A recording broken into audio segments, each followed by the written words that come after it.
Bharatiya Janata party पुरीनगर सिंहद्वार मंडल आनुकूल्य पार्टीर 46तम प्रतिष्ठा दिवस स्वर्गद्वार निकट होटेल अतिथिर सम्मिलन कक्ष आनंद उल्लासर वातावरण मध्य एप्रिल 6 तारिख सोमवार अपराह्न पालित हो जाइछि। मंडल सभापति राजकिशोर पंडा सभापतित्व आयोजित होता कार्यक्रम को साधारण संपादक रजनीकांत पट्टनायक परिचालना करथिले। कार्यक्रम में मुख्य अतिथि भाव पूर्वतन विधायक जयंत कुमार षडंगी, मुख्य वक्ता भाव अधिवक्ता सुदशा पंडा एवं सम्मानित अतिथि भाव पार्टीर पुरी जिला सभापति डाक्तर देवेंद्रनाथ तराई, सिंहद्वार मंडलर प्राक्तन सभापति रविनारायण दास, केंद्रीय परिषद सदस्य Madhusudan Singhari, Puri urban cooperative banker निर्देशक अनिल कुमार साहू एवं जिला उपसभानेत्री रंजिता पाढ़ी प्रमुख योगदान करथिले।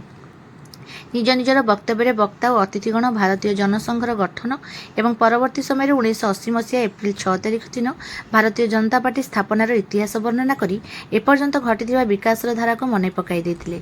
एबे पार्टीर नेतृत्व उभय केंद्र और राज्य सरकार चली कारण जेपरी निज अंचल कौनसी व्यक्ति सरकारी योजनार लाभ पाइबारु दूर रही न जाती ताहा सुनिश्चित करने निमंते पार्टीर समस्त कार्यकर्ता निवेदन करथिले।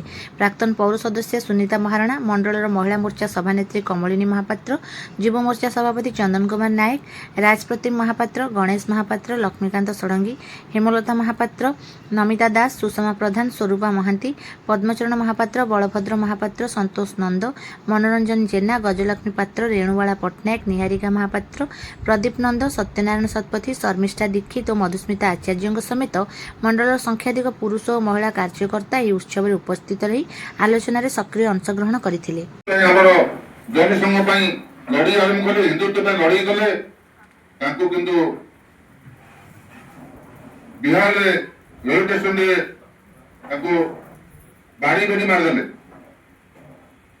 हिंदुत्व जेहेतु लड़ी गले बाड़ी बाड़ी मारदेले।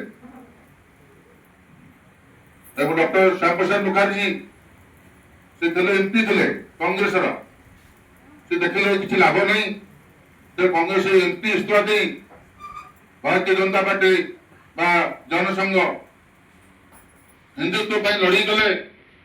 लड़ी गला जेल बंदी कले, बंदी कर स्लो पर मारदेले।